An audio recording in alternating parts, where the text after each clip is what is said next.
ایک روز کا ذکر ہے کہ شہزادی گل صنوبر محل کے باغ میں جھولا جھول رہی تھی۔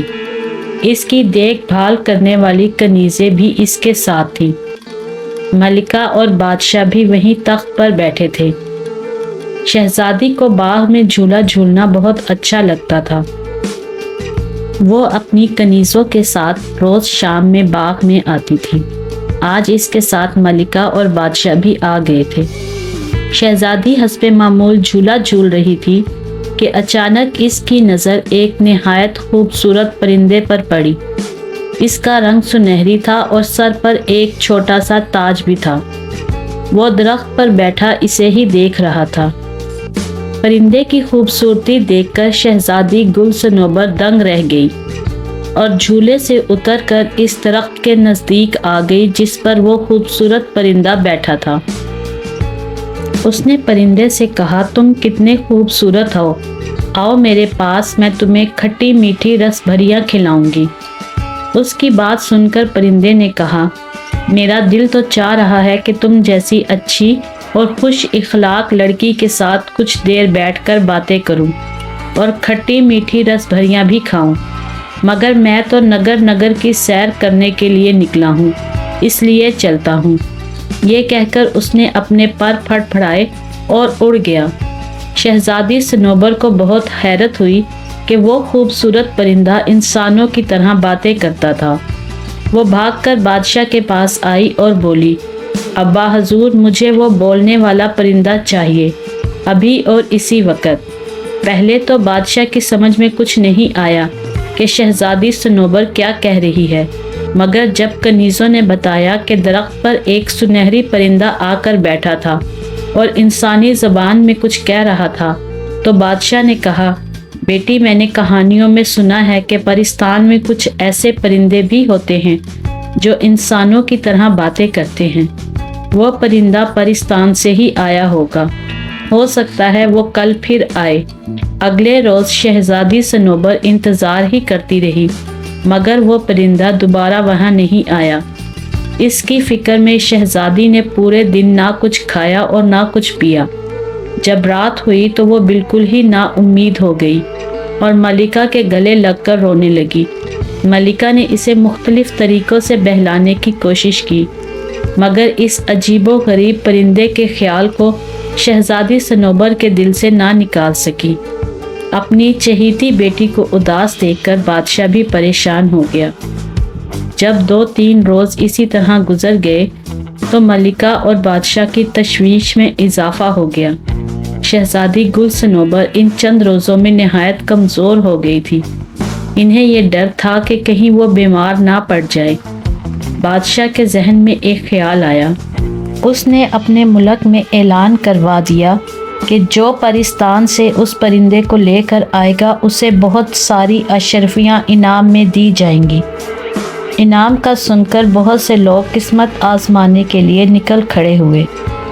پرستان بہت دور تھا اور اس کا راستہ بھی خطرناک تھا۔ راستے میں بہت سے پہاڑ تھے، دریا تھے، جنگل تھے اور جنگلوں میں خونخوار درندے تھے۔ بہت سے لوگ اونچے اونچے پہاڑوں پر نہ چڑھ سکے، بعض دریا کو عبور نہ کر سکے، کچھ لوگ جنگل میں درندوں کو دیکھ کر ہمت ہار بیٹھے۔ بس کوئی بھی اس پرندے کو نہ لا سکا۔ اگلے روز ایک نوجوان بادشاہ کے محل میں آیا اور اس نے بادشاہ سے پرستان جانے کی اجازت طلب کی۔ بادشاہ نے اسے اجازت دے دی اور تاکید کی کہ وہ اس پرندے کو جلد از جلد لانے کی کوشش کرے، کیونکہ شہزادی گل صنوبر کی حالت دن بدن بگڑتی جا رہی تھی۔ وہ نوجوان اپنے گھوڑے پر سوار ہو کر اس پرخطر سفر پر روانہ ہو گیا۔ اس کا نام شہریار تھا اور وہ ایک لکڑہارے کا بیٹا تھا۔ اسے انعام کا لالچ نہیں تھا، لیکن وہ اس مشکل وقت میں اپنے بادشاہ کی مدد کرنا چاہتا تھا اور چاہتا تھا کہ جلد از جلد پرندے کو لا کر بادشاہ کے حوالے کر دے تاکہ ان کی بیٹی خوش ہو جائے اور بادشاہ اور ملکہ کی فکر دور ہو جائے۔ شہریار نے کافی سفر طے کر لیا تھا کہ راستے میں اسے ایک بوڑھا شخص زمین پر گرا ہوا نظر آیا۔ اس کی بیوی اسے اٹھانے کی کوشش کر رہی تھی۔ شہریار یہ دیکھ کر گھوڑے سے اترا اور اس بوڑھے شخص کی مدد کرنے کے لیے اس کے پاس پہنچا۔ شہریار نے بوڑھے کو زمین سے اٹھایا اور اس کے زخموں کو صاف کیا۔ اس کی بیوی نے شہریار کا شکریہ ادا کیا۔ شہریار نے نہایت نرمی سے کہا کہ اب بتائیے میں آپ کی کیا مدد کر سکتا ہوں۔ بوڑھے نے کہا کہ بیٹا ہم صبح سے گھر جانے کے لیے نکلے ہوئے ہیں۔ میں اپنی بیوی کے ساتھ اپنی بہن کے گھر سے آ رہا ہوں۔ ہمارا گاؤں یہاں سے چند کوس کے فاصلے پر ہے۔ ہم بوڑھے ہیں، چل چل کر بری طرح تھک گئے ہیں۔ بھوک سے برا حال ہے۔ گھر پہنچیں گے تو کھانا کھائیں گے اور آرام کریں گے۔ تمہارے پاس گھوڑا موجود ہے؟ تمہاری مہربانی ہوگی اگر ہمیں گاؤں تک پہنچا دو۔ بوڑھے کی بات سن کر شہریار نے اپنا کھانا نکال کر ان دونوں کو دیا۔ یہ کھانا اس کی ماں نے اس کے ساتھ کر دیا تھا تاکہ سفر کے دوران اسے بھوک لگے تو وہ اسے کھا لے۔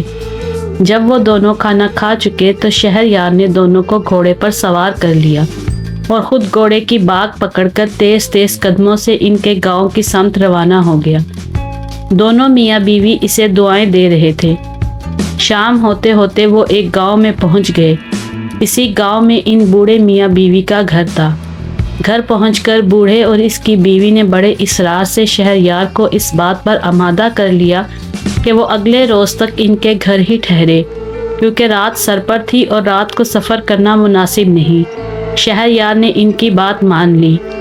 رات کھانے کے بعد بوڑھے نے کہا، اب نوجوان مجھے بتاؤ کہ تم کہاں سے آ رہے ہو اور کہاں جا رہے ہو۔ جواب میں شہریار نے اسے پوری کہانی سنا دی اور بتایا کہ وہ بولنے والے پرندے کی تلاش میں پرستان جا رہا ہے تاکہ اسے لے جا کر شہزادی گل صنوبر کے حوالے کر سکے۔ اس کی بات سن کر بوڑھا سوچ میں پڑ گیا۔ کچھ دیر بعد اس نے کہا، پرستان میں کچھ ایسے نایاب پرندے بھی ہوتے ہیں جو انسانوں کی طرح باتیں کرتے ہیں، مگر انہیں وہاں جا کر تلاش کرنا پڑے گا۔ پرستان جانے کے دو راستے ہیں۔ ایک راستہ خطروں سے بھرا ہوا اور بہت لمبا ہے۔ دوسرا راستہ قریب کا ہے، اگر گھوڑا تیز رفتار ہو تو 1 گھنٹے میں وہاں پہنچا جا سکتا ہے۔ اس راستے پر کوئی خطرہ بھی نہیں ہے۔ اگلے روز شہریار صبح سویرے بیدار ہو گیا۔ بوڑھے نے اسے پرستان کا راستہ اچھی طرح سمجھا دیا تھا۔ وہ روانہ ہونے لگا تو بوڑھے نے اپنے گھر کے پچھلے حصے میں لگے درختوں سے بہت سارے امرود توڑ کر اسے دیے اور بولا، پرستان کے پرندے امرود بہت شوق سے کھاتے ہیں۔ یہ پھل پرستان میں نہیں ہوتا، اسی لیے ان کی تلاش میں وہ انسانوں کی دنیا میں آ جاتے ہیں۔ تم یہ امرود اپنے پاس رکھو۔ مجھے یقین ہے کہ ان کی خوشبو وہاں کے پرندوں کو تمہاری طرف متوجہ کر دے گی۔ ہو سکتا ہے ان میں کوئی ایسا پرندہ بھی ہو جو انسانوں کی طرح باتیں کرتا ہو۔ شہریار نے امرود لے کر اس کا شکریہ ادا کیا اور گھوڑے پر سوار ہو کر وہاں سے روانہ ہو گیا۔ جس راستے پر اس کا گھوڑا دوڑ رہا تھا وہ بہت صاف ستھرا اور ہموار تھا۔ ایک لمبی پگڈنڈی تھی جس کے دونوں اطراف ہری ہری گھاس تھی۔ وہ بہت جلد پرستان پہنچ گیا۔ خوبصورت باغ میں پہنچ گیا جہاں چاروں طرف خوبصورت پرندے فضا میں اڑتے پھر رہے تھے۔ وہ سب اپنی سریلی آوازوں میں چہچہا رہے تھے، مگر ان میں سے کوئی بھی ایسا نہیں تھا جو انسانی زبان میں باتیں کرتا ہو۔ شہریار کو مایوسی تو ہوئی مگر اس نے ہمت نہیں ہاری۔ اس نے گھاس پر بیٹھ کر کچھ امرود کی کاشیں اپنے سامنے ایک کپڑا بچھا کر رکھ دی۔ امرودوں کی خوشبو سے جتنے بھی پرندے تھے وہاں آ گئے اور اپنی ننھی ننھی چونچوں سے انہیں کھانے لگے۔ شہریار نے کہا، اور بھئی پرندوں کیا حال ہے؟ مگر کسی نے بھی اس کی بات کا جواب نہیں دیا۔ شہریار سمجھ گیا کہ ان پرندوں میں کوئی ایسا نہیں ہے جو انسانوں کی طرح بولتا ہو۔ سب امرود ختم ہو گئے تو وہ خوشی خوشی چہچہاتے ہوئے اڑ گئے۔ اچانک ایک سنہرے پروں والا پرندہ فضا سے اڑتا ہوا آیا اور شہریار کے سامنے بیٹھ کر بولا، افسوس مجھے آنے میں دیر ہو گئی، سارے امرود تو ختم ہو گئے ہیں۔ شہریار اس سنہری پرندے کو انسانی زبان میں بولتا دیکھ کر خوش ہو گیا۔ اس نے ایک بڑا پیلا پیلا